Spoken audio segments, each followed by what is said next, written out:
if you follow the tenets that me and Andrew live by, now we preach them, but before we preach them, we lived by them, of constant self-improvement. It gets to the point where you have companies that, as Andrew probably said, are upwards of $1 billion in valuation. You know, you're very smart, you've learned a lot, you've read a lot, you know a lot, you could speak very well.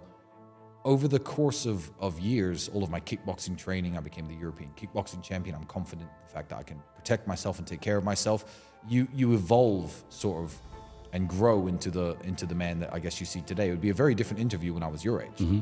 I don't think I'd even made my first $1 million at 27. It was around about that time, maybe 6 months after. I was just turned 28. So the confidence and the aura comes with time only if, and I'll stress this again, only if you do the work.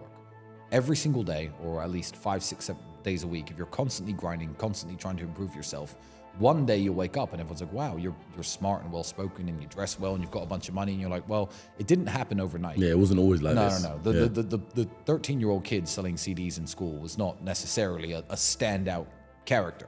I'd only just started kickboxing around that time. I was just a pretty normal-ish kid. I wasn't even that big for my size. I didn't start growing till I was like 17. So I was massive now. I was normal height when I was 17. Then I met all my old school friends again when I was like 19, 20, and I towered over everybody. So I don't know. I didn't really stand out in any particular way when I was at school, apart from the fact that I had a slight American accent. That was the only thing that made me stand out. Those things you learned, what was the skill sets you learned from starting those businesses at a young age? And do you think they stuck with you even till today? I don't think I learned anything too important, to be honest. The main question I asked myself about those days and those little, let's call them hustles that I ran when I was a little kid, is why did I do it? I don't know why I did it. And the only explanation I can give in parallel to my life today is the same answer to the question, why don't I retire?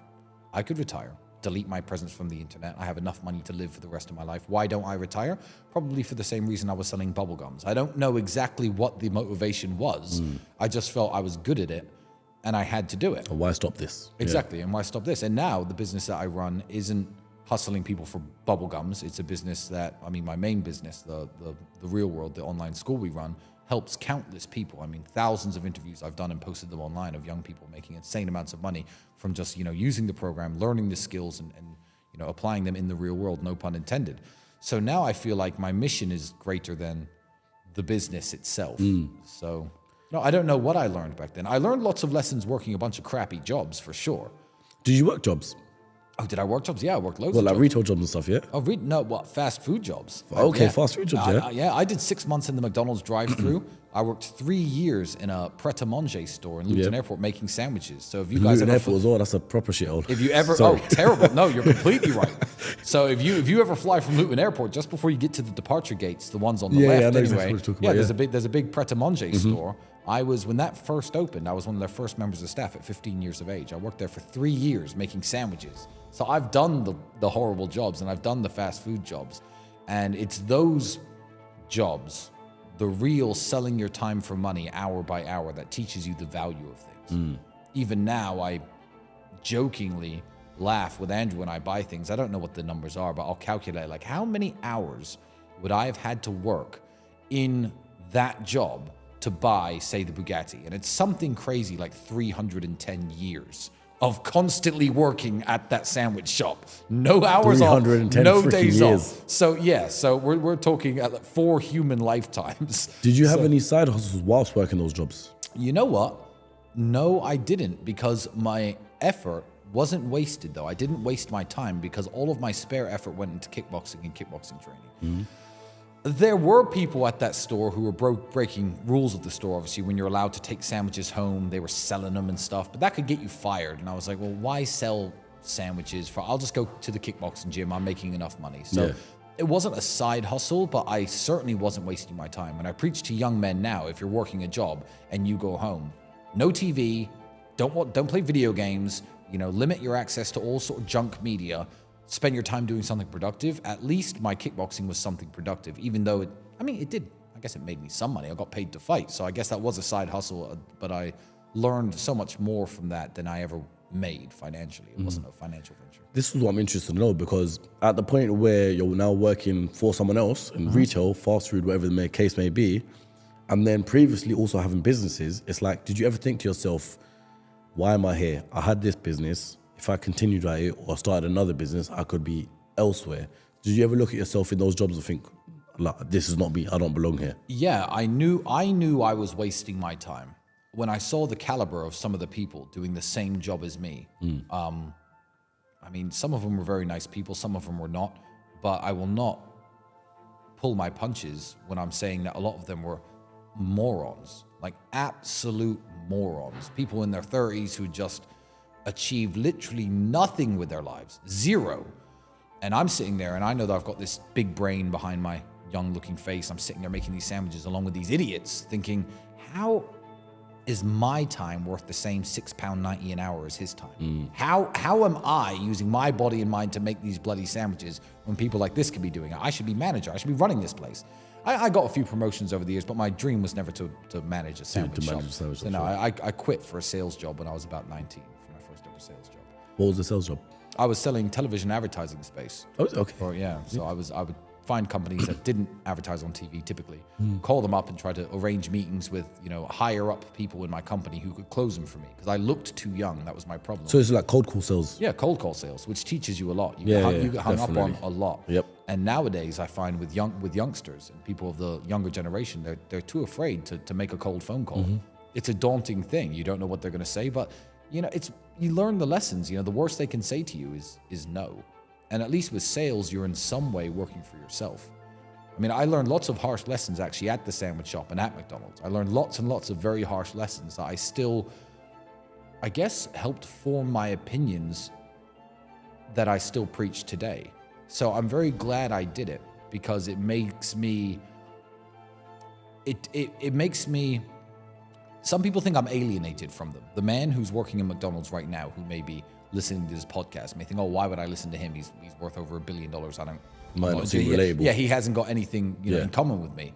But I was the common man. I was the normal man. Even today, I describe myself as a poor man with lots of money. I don't describe myself I don't describe myself as a rich man because I'm not from their clubs. I didn't go to their universities. I'm not from their weird groups. I'm not in the Illuminati. The money wasn't inherited. No, absolutely not. So I made everything myself. So I'm glad I did those jobs. If I could turn back time till I was 15 years old, knowing everything I know now, at 15, I'd still work a year or two in McDonald's just to ground myself a bit more. It's funny because though this podcast is all about business entrepreneurship and people going out their way to make their own businesses and create money for them own selves, I always recommend to people, 17-year-old, 18-year-old, to go and get a job in a specific place, something like Carphone Warehouse, where they learn the scale skills, they learn the customer service skills, they learn all these things that will transition into their business. Because I think in them places there's so much you can learn that you can't learn from starting a business at that age.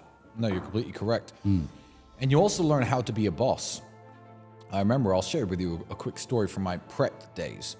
So every single day there was a delivery of new goods. And it was heavy, like big, stacks of canned drinks. And, the ingredients would come in massive tubs of mayonnaise and stuff. It weighed quite a lot. And a gentleman I used to work with was a big Slovak guy by the name of Blage. And the delivery was down a few flights of steps into the security office because it was the airport. Everything had to be run through the security scanners. And you used to have to put it in the lift, bring it up, and bring it into the kitchen. And every single night delivery would call, and every single night, if you were working the night shift, you had to go and lift all this heavy stuff into the elevator. So one day, Blage, I wasn't working, was working with 2 female members of staff on night shift, and the elevator broke. The elevator was broken. It happened in that airport. The elevator's probably 30 years old at the service entrance. Yep. And the manager, I guess, told him, well, the goods have to come upstairs. They have to be refrigerated. And Blage, like a gentleman, I guess, and like an idiot, and I love him. He's still a friend. I still speak to him now. But back then, he certainly was an idiot. He was probably, 20 years old back then. He said, you know what? I'll carry it all up the stairs myself because there were 2 female members of staff working. So it goes downstairs, picks up these heavy, 24 cans times 2. You're picking up 48 cans of drink at a time, running up these stairs. Took him 5 hours to complete the delivery. And he slipped a disc in his back. And when he slipped a disc in his back, he called in sick the next day. He called in sick the day after. And the manager, who I believe's name was Linda at the time, he complained to her saying, look, can I get sick pay for this? Because, I was injured at work doing this. And she was like, no, you can't. And he was like, why? Because when you are, first of all, initiated into any kind of crappy job. They train you how to do things. Yeah, yeah. So I remember signing a piece of paper where they train you how to lift things up. Yep. Bend your knees, lift through your yep. back. And Back she's straight. like, and she was like, no, Blase, you signed this. So any lifting injuries you get are your own fault. He saved the day and saved the delivery and saved the entire inventory of stock. Tens of thousands of dollars, no doubt, worth of ingredients and drinks, etc., by carrying this all up 2 flights of steps by himself. Slipped a disc, and he was off work for maybe a month. They didn't pay him a single penny because he'd signed this stupid waiver saying, I know how to lift things. That's very different from what he was asked to do that night. And it just made me think, wow, big corporations don't actually care about you. They don't give a shit what happens to you. And it's what I tell people nowadays. That story resonates with me when I tell people, like, you're very dedicated to your job. Maybe you're a woman, you're very dedicated to your job. And you're thinking, I'm not going to have kids for the next 6 or 7 years because I'm going to fight for this promotion. If you die tomorrow, 99% of you listeners out there in normal jobs will be replaced in a week, and you'll be forgotten about in 2. Yep. Your presence will not be missed around the office. Your presence will not be missed in the kitchen or, on the food court or in the customer service Furthermore, area. they probably won't even realize that you've disappeared. Exactly. Yeah. If you disappeared and didn't tell them, they'd be like, oh, well, he's just quit out of nowhere. So, don't give yourselves and don't give your heart and soul to these companies because they have no heart and they have no soul.